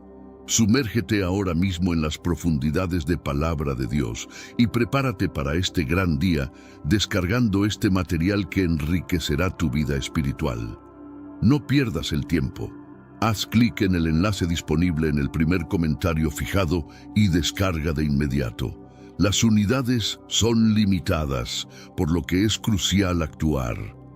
Ahora, para asegurar el acceso a este poderoso material, hazlo ahora antes de que se acaben las unidades. Los semitas jugaron un papel fundamental en la historia bíblica y en la formación de civilizaciones significativas. Entre los descendientes de Sem se encuentran figuras importantes como Abraham, Isaac y Jacob, quienes son patriarcas del pueblo de Israel. Génesis 11, 10, 26 nos ofrece una detallada genealogía que muestra la línea de descendencia desde Sem hasta Abraham. Además de los hebreos, los árabes también son descendientes de Sem. A través de Ismael, hijo de Abraham y Agar, se formaron las naciones árabes. Génesis 17, 20 relata que Dios bendijo a Ismael, prometiendo que sería padre de 12 príncipes y que haría de él una gran nación. Esta promesa es parte del legado semita que se extiende hasta nuestros días. La bendición de Noé a Sem resaltó la relación especial que los descendientes de Sem tendrían con Dios. Esta conexión espiritual es una parte integral de las tradiciones religiosas judías y árabes, y ha influido profundamente en la historia y la cultura de la región del Medio Oriente. Jafet, otro de los hijos de Noé, recibió la bendición de la expansión. Génesis 9:27 dice: Dios ensanche a Jafet, y habite en las tiendas de Sem, y sea Canaán su siervo. Esta bendición implicaba que los descendientes de Jafet se expandirían por vastas regiones, incluyendo Europa y partes de Asia. Este mandato fue fundamental para la formación de las civilizaciones occidentales. La genealogía de Jafet se detalla en Génesis 10, 2, 5, donde se mencionan sus hijos: Gomer, Magog, Madai, Javán, Tubal, Mesec y Tiras. Cada uno de estos nombres representa diferentes pueblos y regiones que se dispersaron y poblaron diversas partes del mundo. Por ejemplo, Javán es frecuentemente asociado con los antiguos griegos. Los descendientes de Jafet se establecieron en regiones que abarcaban desde Asia Menor hasta Europa. Este proceso de expansión y colonización contribuyó significativamente a la diversidad cultural y étnica del mundo antiguo.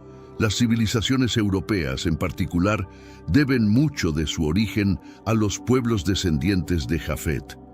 La bendición de Jafet también sugiere una coexistencia pacífica con los descendientes de Sem. La frase «habite en las tiendas de Sem» puede interpretarse como una indicación de cooperación y alianza entre estos dos linajes. Esta interpretación resalta la importancia de las relaciones interétnicas y la influencia mutua en la formación de civilizaciones. Cam, el tercer hijo de Noé, es identificado en la Biblia como el ancestro de los pueblos africanos. Génesis 10, 6, 20 nos proporciona la genealogía de Cam, mencionando a sus hijos Cus, Misraim, Put y Canaán. Estos nombres están asociados con regiones y pueblos que se establecieron en África y sus alrededores. La repoblación de África por los descendientes de Cam es un tema de gran importancia en la narrativa bíblica. Misraim, por ejemplo, es comúnmente identificado con Egipto, una de las civilizaciones más antiguas y avanzadas del mundo. Génesis 10, 13, 14 menciona a los hijos de Misraim, quienes dieron origen a varias tribus y pueblos del norte de África. Put, otro hijo de Cam, está menos claramente identificado, pero se asocia con regiones del norte de África, posiblemente Libia. Las referencias bíblicas a Put son menos detalladas, pero su inclusión en la genealogía de Cam sugiere una conexión significativa con los pueblos africanos. Esta conexión es parte de la rica tapicería de la historia africana. La historia de Canaán, el cuarto hijo de Cam, es distinta. Aunque Canaán está asociado con los cananeos y las regiones del Medio Oriente, su inclusión en la genealogía de Cam subraya la diversidad de los descendientes de Cam.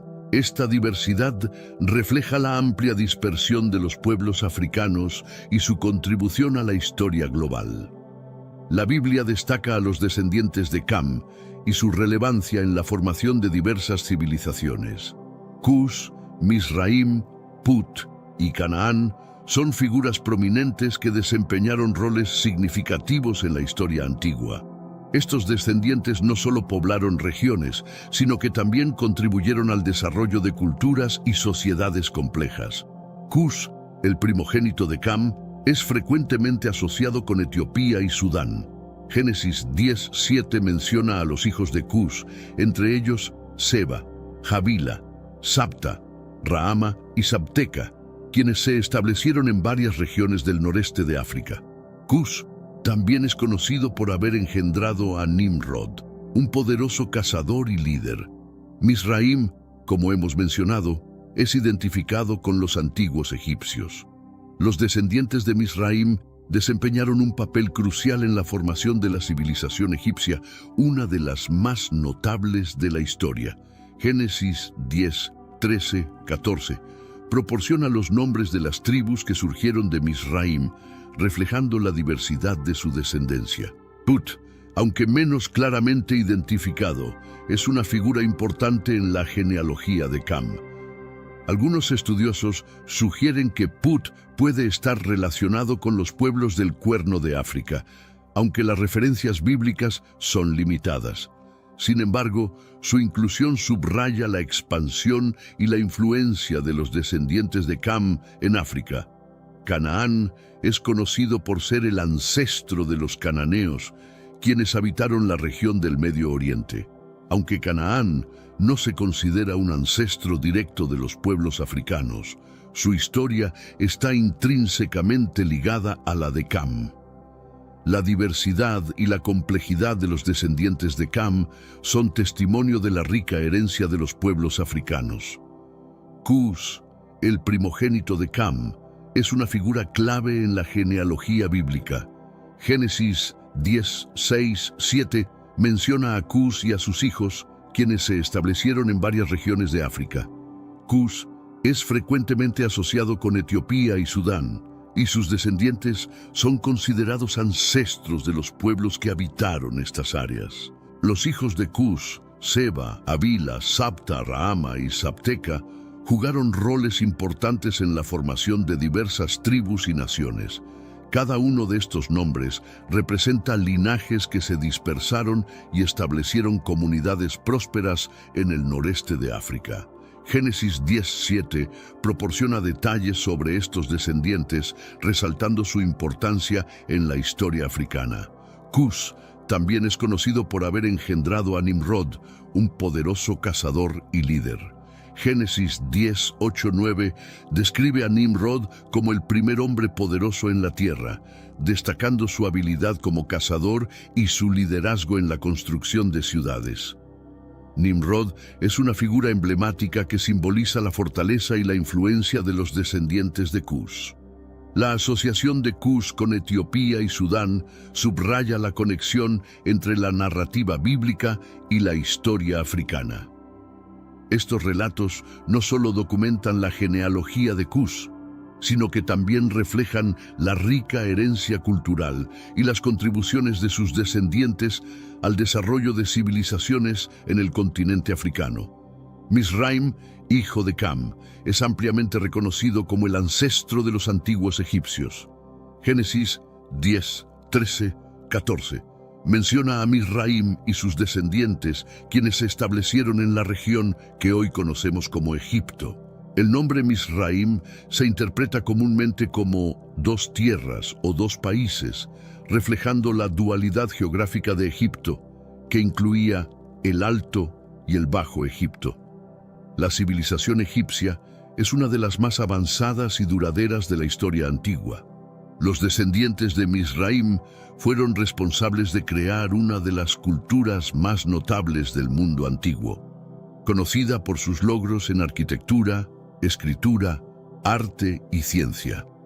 Las pirámides de Giza, el Valle de los Reyes y la Gran Esfinge son testimonios del ingenio y la habilidad de los egipcios antiguos.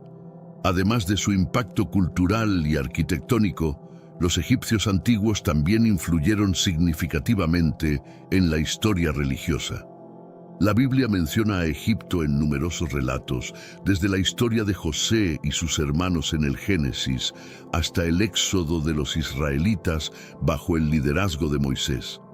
Estas historias subrayan la importancia de Egipto en el contexto bíblico y su interacción con los pueblos semitas.